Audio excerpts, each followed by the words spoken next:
आज रात्रीपर्यंत सर्व विमानांची उड्डाणं ही सुरळीत होणार असल्याची माहिती नागरी विमान वाहतूक मंत्रालयातल्या सूत्रांनी दिली आहे। तर पुढील काही दिवसांमध्ये संपूर्ण सेवा आणि स्थिरता येईल अशी देखील माहिती मिळते। दरम्यान इंडिगो रद्द फ्लाईटचे पैसे हे प्रवाशांना परत करणार असून प्रवासी अडकले असल्यास त्यांना विमान कंपन्यांनी निवास व्यवस्था बुक केलेल्या हॉटेलमध्ये ठेवण्यात येणार असल्याची माहिती मिळते। तर ज्येष्ठ नागरिकांना कोणत्याही पद्धतीचा त्रास होऊ नये यासाठी विशेष उपाययोजना केल्या जात असल्याचीही माहिती आहे। विमान कर्मचाऱ्यांच्या साप्ताहिक सुट्ट्यांचे नवे नियम शिथिल करण्यात आलेत। डीजीसीएने या संदर्भातले नवे आदेश जारी केलेत। साप्ताहिक सुट्ट्यांच्या संदर्भातले आधीचेच नियम हे तात्काळ प्रभावाने लागू करण्याचे आदेशही डीजीसीएने दिलेत। इंडिगोची विमान सेवा विस्कळीत झाल्याच्या नंतर हा निर्णय घेण्यात आला। नव्या नियमांच्यानुसार विमान कंपन्यांना आता कर्मचाऱ्यांच्या साप्ताहिक सुट्ट्यांची काटेकोरपणे अंमलबजावणी करावी लागणार आहे, जेणेकरून उड्डाणांच्या वेळापत्रकामध्ये कोणताही व्यत्यय येणार नाही। याआधी नव्या नियमांच्या नुसार विश्रांती आणि रजा या स्वतंत्र होत्या। दरम्यान इंडिगोच्या विमानसेवा विस्कळीत झाल्यामुळे देशाच्या बहुतांश ठिकाणी प्रवासी हे विमानतळावरती ताटकळत अडकून पडले आहेत। मुंबई विमानतळावरती देखील प्रवाशांचे मोठे हाल होत आहेत आणि विमानतळावरती ठिकठिकाणी प्रवाशांची गर्दी झाली आहे। इंडिगोची विमानसेवा विस्कळीत झाल्यामुळे इतर विमानसेवांकडून याचा गैरफायदा देखील घेतला जातोय। इतर विमान कंपन्यांनी तिकिटांच्या दरामध्ये प्रचंड मोठी वाढ केली आहे। दिल्ली ते मुंबई या विमानाचं तिकीट तब्बल 70,000 रुपयांच्या पार गेलंय, तर दिल्ली ते जयपूर या विमानाचं तिकीट 90,000 रुपयांवरती गेलंय, तर मुंबई पुणे विमान प्रवासासाठी तब्बल 61,000 रुपये मोजावे लागतात। इंडिगोची विमानसेवा विस्कळीत झाल्यामुळे देशभरामध्ये प्रवाशांचे मोठे हाल झाले। मुंबई विमानतळावरती देखील प्रवाशांचे मोठे हाल होत असल्याचं चित्र आहे। याच पार्श्वभूमीवरती काँग्रेसच्या खासदार वर्षा गायकवाड यांनी मुंबई विमानतळावरती जाऊन प्रवाशांची भेट घेतली। यावेळी इंडिगो आणि एअरलाइन्सचे फेल्युअर असल्याचं वर्षा गायकवाड यांनी सांगितलंय, तर इतर एअरलाइन्सने जास्त पैसे आकारू नयेत अशी विनंती देखील वर्षा गायकवाड यांनी केली आहे। परवापासून लोक तिथे राहायला आलेले आहेत, कारण काही लोकांनी 3-3 वेळा तिकीट, म्हणजे परवा तिकीट घेतली, काल तिकीट घेतली, आज तिकीट घेतली, आणि जर बघितलं तर 3-4 दिवसामध्ये जवळपास 550 जे आहे ती फ्लाईट त्या ठिकाणी कॅन्सल झालेली आहे। मग एवढ्या मोठ्या प्रमाणामध्ये कॅन्सल झाल्यानंतर एअरपोर्ट अथॉरिटी किंवा एव्हिएशन मिनिस्ट्री किंवा केंद्र सरकारच्या वतीने किंवा इंडिगो एअरलाइन्सच्या वतीने काहीतरी लोकांना प्रॉमिस करायला पाहिजे होतं किंवा काहीतरी त्यांची संवाद साधायला पाहिजे होता। आज तुम्हाला फक्त बाहेरची परिस्थिती दिसते, आतली परिस्थिती ह्याच्यापेक्षा विदारक आहे। इंडिगोच्या विस्कळीत विमानसेवेचा नवविवाहित जोडप्याला देखील फटका बसलाय। भुवनेश्वर हुबळी इंडिगोची विमानसेवा रद्द झाल्यामुळे नवविवाहित जोडप्याला त्यांच्याच लग्नाच्या रिसेप्शनला उपस्थित राहता आलं नाही। अगोदरच सगळ्या नातेवाईकांना त्यांच्या कुटुंबियांनी आमंत्रित केलेलं असल्यामुळे या जोडप्यानं रिसेप्शनला ऑनलाईन पद्धतीनं उपस्थिती लावली आणि आपल्या नातेवाईकांची माफी मागितली आहे। रिसेप्शन असलेल्या ठिकाणी स्क्रीनवरती हा माफीचा व्हिडिओ देखील चालवण्यात आला। इंडिगो विमानसेवेचा बंगळुरूमधल्या विमानतळावरचा एका तरुणीला एक मोठा फटका बसलाय। आपल्या वडिलांच्या निधनाच्या नंतर त्यांच्या अस्थींसह अनेक तास या तरुणीला विमानतळावरती बसून राहावं लागलंय। हरिद्वार इथे अस्थि विसर्जनासाठी या कुटुंबियांना जायचं होतं, मात्र या सगळ्या गोंधळामुळे या कुटुंबाला मोठा मनस्ताप सध्या सहन करावा लागतोय। इंडिगो विमानसेवेच्या गोंधळाचा फटका गायक राहुल वैद्य याला देखील बसलाय।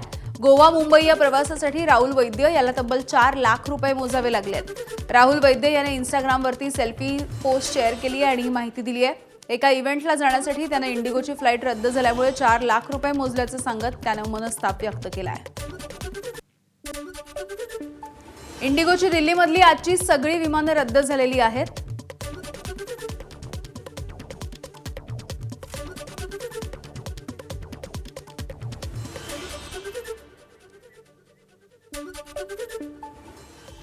पुढची एक मोठी बातमी, शीतल तेजवानी हिच्या घरामधून काही महत्त्वाची कागदपत्र पोलिसांनी जप्त केली आहेत। आर्थिक गुन्हे शाखेच्या पथकानं शीतल तेजवानी हिच्या घराची झाडाझडती घेतली आहे आणि ही सध्याची लाईव्ह दृश्य आपण बघतोय। कागदपत्रांची तपासणी सध्या पोलिसांकडून केली जाते।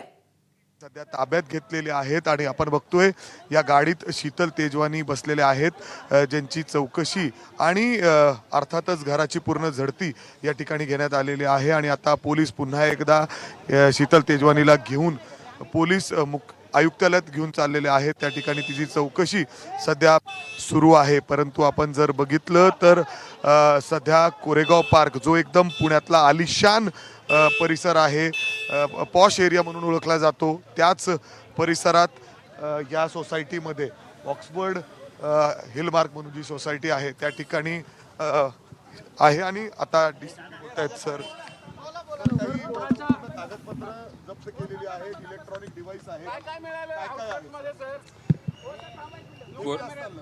कोरेगाव पार्क या ठिकाणी शीतल तेजवानींचा एक फ्लॅट भाड्यानं होता.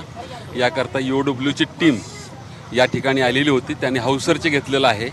हाऊस सर्चमध्ये काय सापडलं याबाबत ईओडब्ल्यूचे अधिकारी सांगतील आपल्याला. नाही, त्याबाबत मी आत नव्हतो.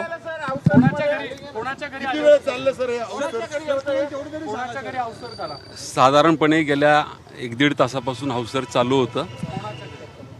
शीतल तेजवानीच्या घरी हाऊस सर्च चाललेलं होतं. याबाबत अधिकृत तपशील हा ईओडब्ल्यूचे अधिकारी देतील. हा सहकार्य केलेला है. कोरेगांव पार्क में शीतल तेजवानी का जो फ्लैट है उसमें ईओडब्ल्यू ने अभी हाउस सर्च ले लिया है. उसके बारे में अधिक जानकारी ईओडब्ल्यू के ऑफिसर देंगे. बरामद किया गया है कुछ पुलिस ने जो कुछ डॉक्यूमेंट्स है इलेक्ट्रॉनिक डिवाइस वो ईओडब्ल्यू ऑफिसर बता देंगे. करीबन जर आपण बघितलं तर मागील 1 ते 1.5 तास हा संपूर्ण घरजडती या ठिकाणी चालत होती आणि आता जे वरिष्ठ डीसीपी आहेत मिलिंद मोहिते सर या ठिकाणी ती माहिती देत आहेत. ईओडब्ल्यूचे जे अधिकारी आहेत त्यांनी बरंच काही या ठिकाणाहून गोष्टी झडतीत बरामद केलेल्या आहे आणि ते घेऊन गेलेले आहेत. पुढे तपास केला जाईल. कोर्टाने कालच 8 दिवसाची पोलीस कोठडी शीतल तेजवानीला दिलेली आहे. अर्थात अजून बरेच दिवस आहेत पोलिसांना वेगवेगळी कारवाई करण्यासाठी. वेगवेगळ्या ठिकाणी तिला नेलं जाईल आणि कसून चौकशी या ठिकाणी तिच्याकडे केले जाणार आहे. अर्थातच यामुळं जे दिग्विजय पाटील आहेत त्यांचे देखील अडचणी कुठेतरी वाढताना दिसत आहेत. त्यामुळं 8 तारखेला त्यांना देखील या ठिकाणी चौकशीसाठी पुन्हा एकदा कागदपत्रांसहित हजर राहायला सांगितलेलं आहे. मात्र आता जर आपण बघितलं तर शीतल तेजवानीतील जे कोरेगाव पार्क या ठिकाणी जे निवासस्थान आहे त्या ठिकाणी जवळपास 1.5 तास झडती घेतल्यानंतर काही महत्त्वपूर्ण कागदपत्र ईओडब्ल्यू अर्थात पुणे पोलिसांनी या ठिकाणी जप्त केलेली आहेत. कॅमेरामॅन अमोल गवाळेसह मी मिकी घई, एबीपी माझा, पुणे. तर शीतल तेजवानी हिच्या घरामधून काही महत्त्वाची कागदपत्र पोलिसांनी आता जप्त केलेली आहेत आणि मागच्या 1 ते 1.5 तासांपासून ही घराची झाडाझडती सुरू होती. आणि यानंतर पुन्हा एकदा उर्वरित बातम्यांचा वेगवान आढावा. नागपूरमधल्या प्रवाशांना इंडिगोच्या विमानानं पुण्याला जायचं होतं. मात्र इंडिगोनं काल प्रवाशांना मध्यरात्री नागपूरवरून घेऊन पुण्याच्या ऐवजी चक्क हैदराबादला नेऊन सोडल्याची धक्कादायक घटना समोर येते आहे. काल रात्री 11:40 नागपूर पुणे अशी इंडिगोची फ्लाईट नियोजित होती. मात्र ही फ्लाईट 1 वाजेपर्यंत नागपूरमधून निघालीच नाही. यानंतर 1च्या नंतर फ्लाईटनं उड्डाण घेतलं. मात्र अर्ध्या तासाच्या उड्डाणानंतर आपल्या विमानाला पुण्यामध्ये लँड होण्याची परवानगी मिळत नाही. त्या ठिकाणी लँड होण्यासाठी जागाच नाही असं कारण सांगून इंडिगो क्रू आणि व्यवस्थापनाने हे फ्लाईट पुण्याच्या ऐवजी चक्क हैदराबादला नेऊन लँड केलंय. हैदराबादला लँड झाल्याच्या नंतर देखील प्रवाशांना सुमारे 1 तास विमानाच्या बाहेरच येऊ दिलं नव्हतं. अखेरीस काही प्रवाशांनी विमानामध्ये गोंधळ घातला आणि त्यानंतर त्यांना हैदराबाद टर्मिनलवरून बाहेर निघून दिलं. अजूनही नागपूरचे बरेचसे प्रवासी हे पुण्याला जाण्यासाठी हैदराबादच्या विमानतळावरच अडकून पडले आहेत. रशियाचे अध्यक्ष व्लादिमीर पुतीन यांच्या भारताच्या दौऱ्याचा आजचा दुसरा दिवस आहे. आज पुतीन यांना राष्ट्रपती भवनामध्ये गार्ड ऑफ ऑनर देण्यात आला. याआधी राष्ट्रपती द्रौपदी मुर्मू आणि पंतप्रधान नरेंद्र मोदींनी अध्यक्ष व्लादिमीर पुतीन यांचं स्वागत केलं आणि यानंतर त्यांना गार्ड ऑफ ऑनर देण्यात आलाय. त्यानंतर अतिथींची ओळख आणि संवाद असा एक कार्यक्रम देखील पार पडला. यानंतर रशियाचे राष्ट्राध्यक्ष पुतीन यांनी राजघाटावर जाऊन राष्ट्रपिता महात्मा गांधीजी यांना आदरांजली वाहिली आहे.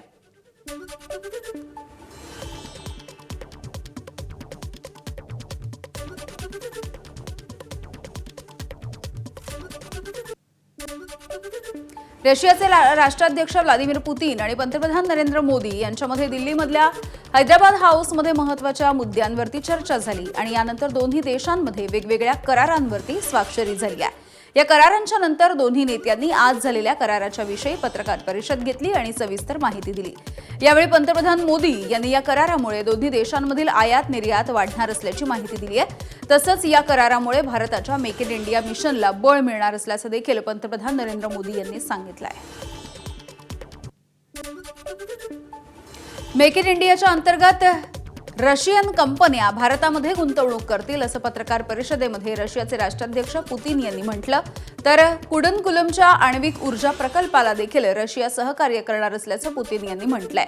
मोदींसोबतच्या चर्चेच्या नंतर पुतीन हे माध्यमांशी बोलत होते. राज्यामध्ये आज विविध शिक्षक संघटनांकडून टीईटी सक्तीच्या विरोधामध्ये आंदोलन करण्यात आलंय. मात्र अजूनही राज्य सरकारच्या शिक्षण विभागानं या संदर्भात कोणतीही अधिकृत भूमिका स्पष्ट केली नाहीये. सर्वोच्च न्यायालयाच्या निर्णयानुसार शिक्षकांना टीईटीची परीक्षा देणं हे बंधनकारक असणार आहे. मात्र या विरोधामध्ये काही राज्यांनी पुनर्विचार याचिका दाखल केली. पण राज्य सरकारनं अद्यापही आपली कोणतीही भूमिका स्पष्ट केली नाहीये. सरकारनं आपली भूमिका स्पष्ट करून पुनर्विचार याचिका दाखल करावी अशी मागणी शिक्षक संघटनांकडून केली जातेय. या संदर्भामध्ये कायदेशीर सल्ला घेऊन पुढची भूमिका स्पष्ट करू असं शालेय शिक्षण विभागानं म्हटलंय. तोपर्यंत राज्यामध्ये टीईटी परीक्षा सक्ती करण्यात आलेलं नाही असं देखील शिक्षण विभागानं स्पष्ट केलं. त्यामुळे शालेय शिक्षण विभाग पुनर्विचार याचिका दाखल करणार का की राज्यामधल्या शिक्षकांना टीईटीची सक्ती असणार याकडे देखील लक्ष असेल. कोल्हापूरमध्ये शिक्षक आणि पोलीस यांच्यामध्ये धक्काबुक्की झाली. टीईटी परीक्षेच्या सक्तीच्या विरोधामधल्या आंदोलनाच्या दरम्यान हा सगळा प्रकार घडलाय. जिल्हाधिकारी कार्यालयामध्ये जाण्यावरून शिक्षकांनी जिल्हाधिकारी कार्यालयाच्या प्रवेशद्वारावरच वाद घातला. गोंदिया जिल्ह्यामधल्या शिक्षकांनी देवरी इथे शाळा बंद आणि सामूहिक रजा आंदोलन केलं. गोंदिया जिल्हाधिकारी कार्यालयावरती मोर्चा काढून आंदोलन करण्याचं ठरवण्यात आलं होतं. मात्र नगर परिषदेच्या निवडणुकांची आचारसंहिता लागू असल्यामुळे जिल्हाधिकाऱ्यांनी गोंदिया इथे आंदोलनाला परवानगी नाकारली. त्यानंतर गोंदिया जिल्हा प्राथमिक शिक्षक संघटना समन्वय समितीनं देवरी इथे हे आंदोलन केलंय. यावेळेला गोंदिया जिल्ह्यामधील शिक्षकांनी एकत्र येऊन टीईटी सक्तीच्या निर्णयावरती पुनर्विचार करावा अशी मागणी केली आहे. मुंबईच्या जोगेश्वरीमध्ये शिक्षकांकडून आज आंदोलन करण्यात आलं. मुंबई पश्चिम उपनगरामधील शेकडो शाळांमधील मुख्याध्यापक आणि शिक्षक देखील या आंदोलनामध्ये सहभागी झाले होते. टीईटी सक्ती कोणाला हवी ती 2013 नंतरच्या भरतींना किंवा पवित्र पोर्टलमध्ये ज्यांना आता नवीन भरती करायची त्यांना, जे शिक्षक अनुभवी आहेत त्यांच्या अनुभवाने ते शिकवत आहेत त्यांना पुन्हा परीक्षेला बसवणे वयाच्या 40व्या वर्षी 50व्या वर्षी हे अन्यायकारक आहे. शासनाने संच मान्यता पूर्वीप्रमाणे करावी. टीईटीचा जो आदेश आहे तो नवीन शिक्षकांना तुम्ही पवित्र पोर्टलमध्ये लावलेला आहे तो जुन्या शिक्षकांना लावू नये. जुनी पेन्शन योजना पूर्वीप्रमाणे शिक्षकांना द्यावी जेणेकरून या क्षेत्रात चांगले लोक कार्यरत राहतील. आम्ही तर असं म्हणू की आमचं 1 महिन्याचं वेतन जरी कापलं तरी देखील आम्ही यापुढे जाऊन बेमुदत संप देखील करण्याच्या तयारीमध्ये आहोत. याचं कारण राज्यातील शेकडो शाळांमधील हजारो शिक्षकांची पदांची कत्तल करणारा 15 मार्च 2024चा शासन निर्णय हा रद्द झालाच पाहिजे. हा शासन निर्णय जोपर्यंत रद्द होत नाही तोपर्यंत गोरगरिबांचं वंचितांचं शिक्षण हे कुठेतरी थांबलं जाईल की काय अशी भीती निर्माण झालेली आहे. पुण्यामधल्या शिक्षकांनी देखील टीईटी परीक्षेच्या विरोधामध्ये एल्गार पुकारला. जिल्हाधिकारी कार्यालयावरती शिक्षकांनी मोर्चा काढलाय. शिक्षक शिक्षकेतर कर्मचाऱ्यांना जुनी पेन्शन योजना पूर्ववत लागू करावी, शिक्षकेतर कर्मचाऱ्यांची भरतीची प्रक्रिया तात्काळ सुरू करावी अशी मागणी देखील यावेळेला करण्यात आली आहे. नाशिकमध्ये देखील शिक्षक आणि शिक्षकेतर संघटना रस्त्यावरती उतरलेल्या आज दिसून आलेल्या होत्या. टीईटी परीक्षेच्या सक्तीच्या विरोधात शिक्षकांनी आक्रोश मोर्चा काढलाय. टीईटी सक्तीच्या विरोधामध्ये सांगलीमध्ये जिल्हाधिकारी कार्यालयाच्या समोर शिक्षकांनी ठिय्या करत आंदोलन केलं.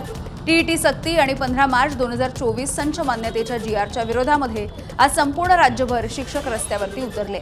सांगलीमधील काही शिक्षक शाळाबंद आंदोलनामध्ये सहभागी होत आहेत. राज्यभरामधल्या जवळपास 1,500 शाळा बंद असून यामध्ये काही विना अनुदानित आणि स्थानिक स्वराज्य संस्थांच्या शाळांचा सुद्धा समावेश असल्याची माहिती शिक्षक संघटनांनी दिली आहे.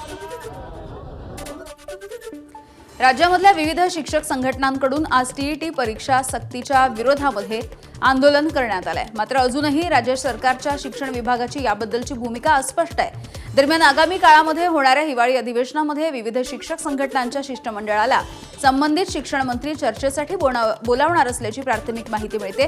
दरम्यान सरकारनं आपली भूमिका स्पष्ट करून पुनर्विचार याचिका दाखल करावी अशी मागणी देखील शिक्षण संघटनांची आहे. तसंच हिवाळी अधिवेशनापर्यंत भूमिका स्पष्ट न केल्यास बेमुदत शाळाबंद आंदोलन करण्याचा इशारा शिक्षक संघटनांनी दिला आहे. नाशिकच्या तपोवनामधील वृक्षतोडीच्या संदर्भात जनहित याचिका दाखल करण्यात आली। मनसेचे शहर उपाध्यक्ष नितीन पंडित यांनी ही याचिका दाखल केली आहे। तपोवनामधील वृक्ष तोडून त्या ठिकाणी केल्या जात असलेल्या बांधकामाला या याचिकेच्या माध्यमातून विरोध करण्यात आला। तपोवनामधला वृक्षतोडीचा मुद्दा गाजत असताना कुंभमेळा मंत्री गिरीश महाजन नाशिकमध्ये पोहोचले। साधुग्राममधल्या वृक्षतोडीच्या बदल्यात 15,000 वृक्ष लावण्याचं आश्वासन देखील महाजनांनी दिलंय। यासाठी शहरामधल्या विविध भागामध्ये खड्डे खणले जात आहेत। त्याच कामाची गिरीश महाजन यांनी पाहणी केलेली आहे। तर दुसरीकडे शिंदेची शिवसेना तपोवनामधल्या वृक्षतोडीच्या संदर्भात आंदोलन करणार असल्याची देखील माहिती आहे। काही वेळापासून हे आंदोलन सुरू होतं। नाशिकच्या तपोवनामधली सुमारे 1,800 झाडं तोडण्याच्या निर्णयामुळे राज्यभरात संतापाची लाट उसळली। संसदेच्या अधिवेशनामध्ये देखील तपोवनातल्या वृक्षतोडीचा मुद्दा पोहोचलाय। नाशिकचे खासदार राजाभाऊ वाजे यांनी लोकसभेत शून्य प्रहरामध्ये हा मुद्दा मांडला। झाडं तोडून नाशिकचा श्वास थांबवला जातोय असंही वाजे यांनी म्हटलंय। तर मुख्यमंत्री आणि पंतप्रधानांना देखील राजाभाऊ वाजे यांनी थेट पत्र लिहून वृक्षतोड थांबवण्याची मागणी केली। स्थानिक प्रशासनाने घेतलेले निर्णय पारदर्शक नसून पर्यावरण परिणाम अहवाल, लोकांसमोर संवाद आणि तज्ज्ञांचे मत विचारात न घेता ही प्रक्रिया वेगाने पुढे नेली जात आहे। झाडे ही निसर्गाची फक्त सजावट नाही, ही भविष्याची हवामान सुरक्षिततेची हमी आहे आणि म्हणून माझी केंद्र सरकारकडे स्पष्ट मागणी आहे की तपोवन परिसरातील सर्व वृक्षतोड तात्काळ थांबवण्यासाठी केंद्र सरकारने तात्काळ हस्तक्षेप करून पर्यावरण व विकास यात समतोल राखणारा पर्याय निवडावा। नाशिकच्या तपोवनामधील झाडं वाचवण्यासाठी नाशिककर एकवटले आहेत। अनेक सामाजिक संघटना, राजकीय नेते, कलाकार मंडळी ही तपोवनामधल्या वृक्षतोडीला विरोध करते। अशामध्येच बोलका पावला म्हणजेच नाशिकचा पम्या देखील तपोवनामध्ये पोहोचला आणि झाडांवरती डोकं ठेवून झाडांना मिठी मारून वृक्ष वाचवण्यासाठी आर्जव करतोय।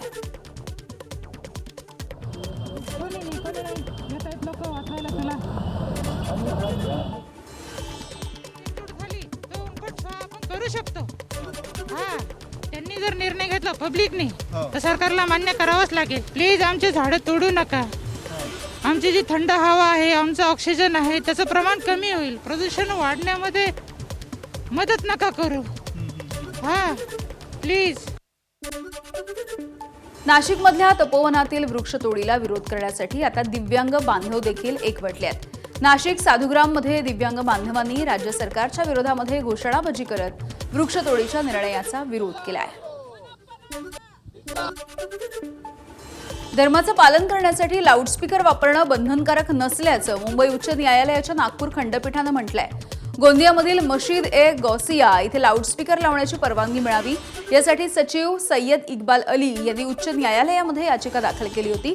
यावरती इतरांची शांतता भंग करून देवाची प्रार्थना करावी किंवा प्रार्थना करण्यासाठी ध्वनी प्रदूषण करणारी साधनं वापरावीत असा आदेश कोणताही धर्म देत नसल्याचं कोर्टानं म्हटलंय।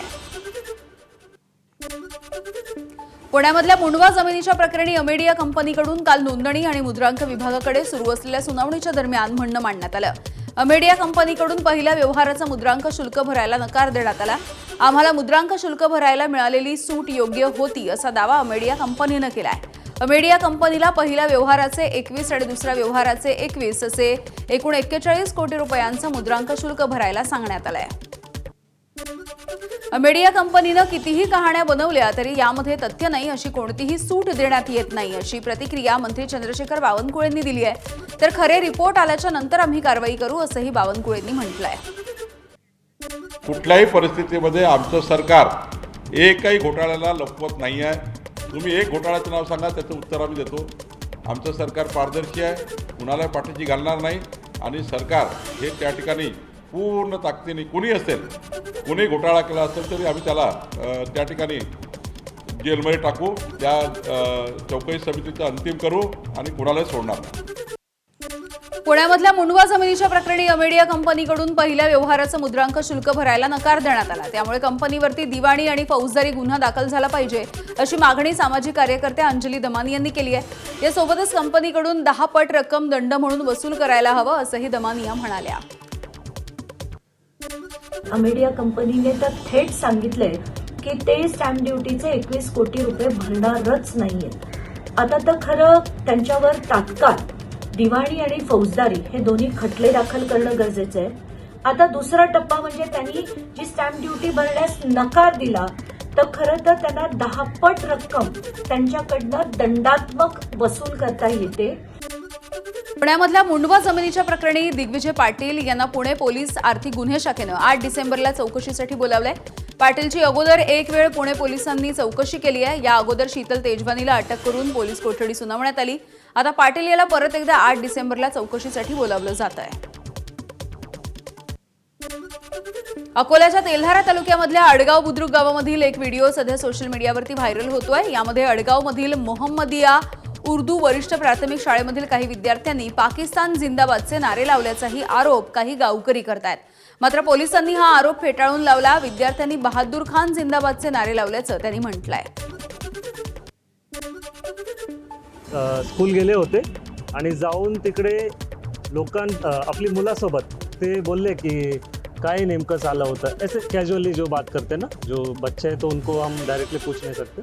तो ऐसे स्पष्टीकरण मिला है बच्चों से कि उनके ग्रुप में एक बच्चा है बहादुर खान बोल के, तो वो उसको चिढ़ा रहे थे बहादुर खान जिंदाबाद, बहादुर खान जिंदाबाद. तो ये सोशल मीडिया में गलत तरीके से वो जाके ऐसे एक इशू बना है, लेकिन नेम का फैक्ट ऐसे नहीं. ये मैं क्लैरिटी देना चाहता हूँ.